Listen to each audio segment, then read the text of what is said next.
All right, everyone. According to the corporate media, Donald Trump is basically a failed president, and he should be in a tailspin. He should be over time because supposedly scandals mount, and the Steele dossier was real, and he colluded with Russia, and he's being mean to Comey, and everything he does is wrong, according to the New York Times, CNN, and so forth. If that narrative were actually working, you would not expect his approval to be rising. And yet, over the last almost 4 months, his approval has risen by 4 points. He's gaining about a point a month. That should worry the Democrats, because what does it mean going into the midterms? He could be at 50% approval. Now, there's probably some sort of ceiling somewhere. It's just that he's never been at it. There were a lot of people who ultimately, I don't think, ever bought into the Trump is Hitler thing. I think that's maybe like a third of the population. So his ceiling's probably somewhere in the 60s. Getting to that level would be almost impossible. Getting closer to it. He's certainly rising above the floor that he had been at, which is somewhere in the upper 30s, which makes sense. That number is sane and reasonable. It was similar during the election. He never managed to drop below a certain threshold. He had a high floor, not a low ceiling. I predicted that correctly. It was always true. You know, all the pundits and pollsters were wrong, basically, other than YouGov. YouGov and a few other mavericky people, most of which had nothing to do with the polling itself. Trump's approval, I believe, will continue to rise. I'll tell you why. The economy is doing fine. Doomsday prophecies about the next Great Depression because the stock market fell for 3 consecutive days never panned out. The markets appear to be doing fine. It could collapse. It's possible. I just don't think it's likely to happen before the midterms. Probably not going to happen before 2020 either. There's like less than 50% chance that happens. Statistically speaking, I think it continues to rise. It'll stagnate for a while, but I mean, Wall Street and Main Street aren't even the same. Main Street is recovering.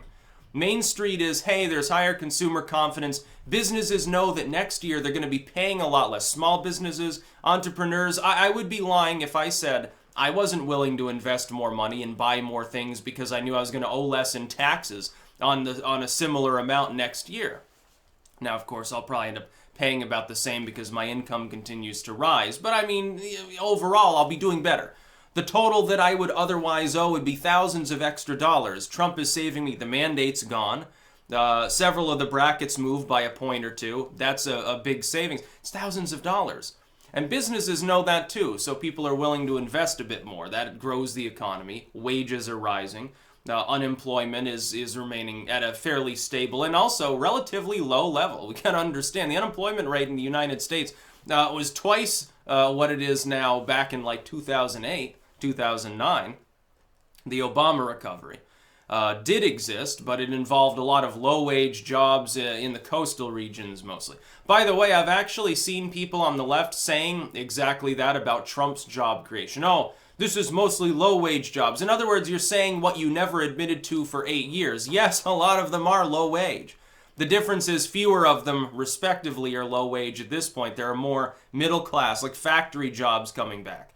Things that are a little bit beyond flipping burgers. Things where you can at least afford a pack of gum, essentially. You know, you won't have to, government won't be subsidizing you by giving you thousands of bucks at the end of the year because hopefully you're at least kind of making ends meet. It may not be a life of lavish luxury, but you're existing. You're making ends meet. Those are the kind of jobs that we need to focus on creating. The thing is, Obama, this was his problem. This is one major reason Clinton lost control of the Rust Belt. Looked down his nose at these people, at people who had been in a factory, the miner, the factory worker, the assembler, the night janitor and stuff. Looked down at these people and basically called them complainers. And didn't understand that for middle America, there never was the recovery of the tech industry. That you get in the coasts, the trading ports, Los Angeles and Miami and New York and stuff, places where there are tech jobs, educational facilities and stuff. It's a different environment from a mill town. But Trump understood this, mainly because he bothered to campaign in these areas, which is another reason Hillary Clinton lost control of the Rust Belt, because she didn't want to visit Ma and Pa America. She has nothing in common with these people. The Democrats are a bunch of elitists when it comes to it, largely. It's just like Hillary Clinton going on the radio and talking about her fucking hot sauce in her pocketbook. Didn't win her any votes. It probably lost her a bunch.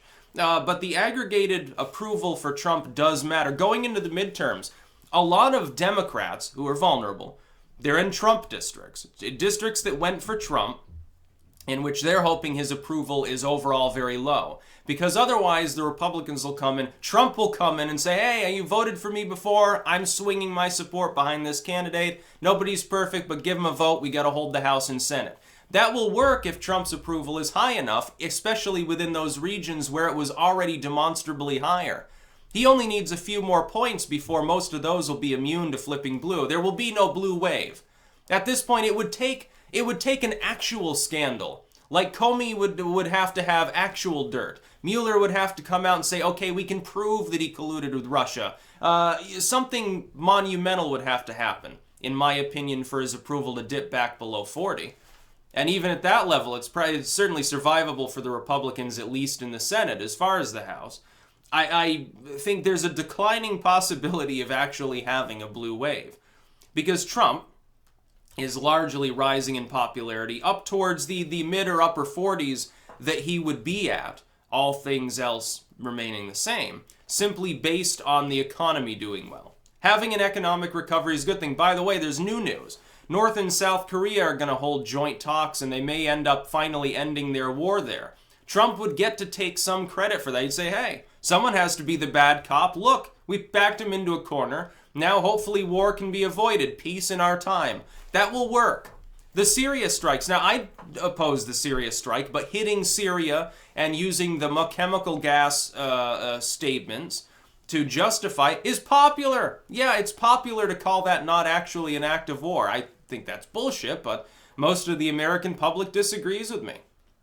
Trump is doing popular things. It's popular to have a good economy. It's popular for wages to rise. It is increasingly popular to be offensive. Look, the social justice warriors have begun to strangle themselves. They're going after the Simpsons now. They're kind of distracted.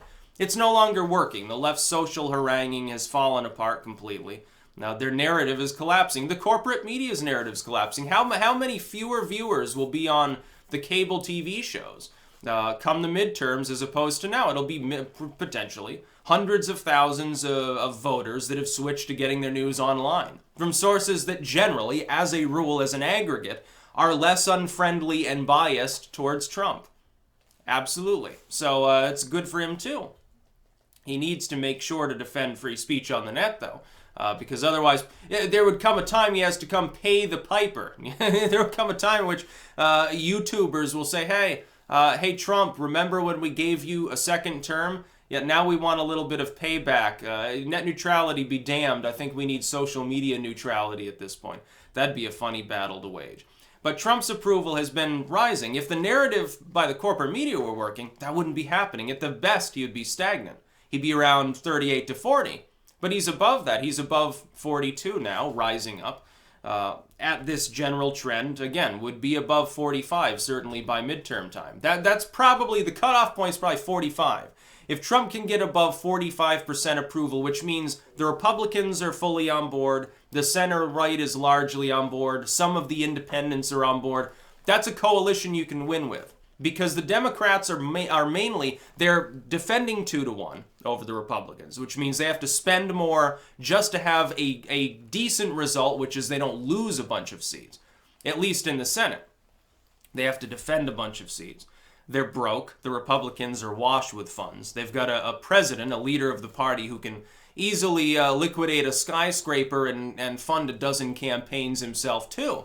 I mean, he could probably take control of the Republican Party at this point just by being a massive fundraiser during the midterms. By the way, he is still getting a shit ton of small grassroots donations through the same campaign strategy he was using to begin with. He's going to have less of a bare-bones approach come 2020. He'll probably have twice as much money to spend on his opponent. He won't be outraised and outspent 10-1 for half the race like he was by Hillary Clinton because she was gobbling up Goldman Sachs cash. It's not going to work for the Democrats in 2020. As for the midterms, it would almost be better for the Democrats if they just let nature take its course and fail to take back the House and probably lose a couple seats in the Senate. It'd probably be best for the Democrats if they had more stress on them as a party. Because when I look at who heads the DNC, Perez, a neoliberal, when I look at a lot of the people they've considered for 2020 candidates, most of which are neoliberals, When I look at that, I say, you're not going to be able to win against Trump. He is going to make mincemeat of you. At his if his approval is anywhere near the mid 40s or even upper 40s, if it hits 50, you know, all bets are off. If he actually manages to crack that, and there's some reason to suggest he can by 2020, certainly, on the power of the economy alone, if he doesn't start a major war or something, if he can actually manage to do that, by then, his approach will have been normalized. You won't be able to use the "he is Hitler, he's going to kill everyone" line, because people will have been under his presidency for years and they're still here. The economy will be better. We won't be at war, hopefully, with anyone. Look, that's a pretty peaceful approach. That's pretty Dwight Eisenhower-esque to me. You know, again, minus the whole Korea thing. And that will work for him as a campaign strategy. He'll knock it out of the park. He'll probably get more electoral votes and popular votes than he got last time around. How do you think that's going to make the Democratic Party look? But if you put them under enough stress after the midterms, they have a total meltdown. The progressives might take hold. The schism might flip their paradigm too. And at that point, maybe they stand a chance. You know, they probably still lose, but they're not going to get, you know, cut up as badly. It's like Bernie Sanders. I don't think he would have beat Trump, but he would have done better than Hillary Clinton did. Maybe not in the popular voting. That's entirely possible, but he probably wouldn't have lost the entire Rust Belt. I think he would have retained Wisconsin. He would have retained Michigan, at least. He would have had a fighting chance in Pennsylvania, I suppose. Because you got someone who at least pretends to care about the middle class and doesn't preface everything on, well, I'm better than you because I'm rich.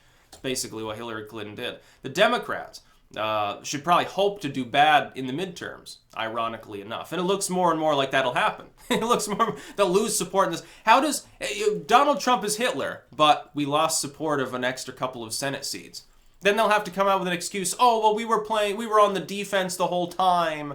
The Republicans, it's gerrymandering. It's not going to work. It's not going to work. Have a platform. The Democrats' biggest hope for a blue wave is Trump to implode at this point. They don't have a platform. What's your fucking platform? We're the other guys. We're not Republicans. Trump is not our president. Lol, hashtag me too. Pink hats. That doesn't work for campaign. You've tried this in 2016. I expect Trump to be at least at 45 by midterms. That's probably the magic number. I would say, yeah, I'll give the magic number as 45. If he's at or above 45 in approval in the aggregate on RCP, with all polls considered, then I expect the Republicans will prevail largely in the midterms. The Democrats won't gain, they won't control the Senate. They'll probably lose support there. They'll fail to take the House. That's how they lose. It doesn't matter if they gain seats in the House. They have to take the House in order to have a victory. Otherwise you do indeed appear to still not control either the House or Senate. No split government. Trump does what he wants. He'll have a mandate at that point. He'll say, hey, despite obstruction by 100% of the corporate media, despite nonstop dirty tricks and a fake news investigation into bullshit Russian narrative that never even happened to cover up their own stupidity at the DNC with email servers. Despite all of this, the Republican Party has prevailed. America has made it clear for the second time they want us to drive the agenda because they don't fucking trust the Democrats. I think that will probably happen. Yeah. We have to get a little bit closer before we can start looking at individual races and put together our true expectations. But generally, my general feeling getting up towards the midterms is the Republicans still have the wind at their back. They still have an advantage, and Trump certainly does. He's recovered by 4 points since the year began. About a point a month, a little bit more than that. That's all he needs. He needs to keep that up through June. And then he's at 45. That's about all. Peace out.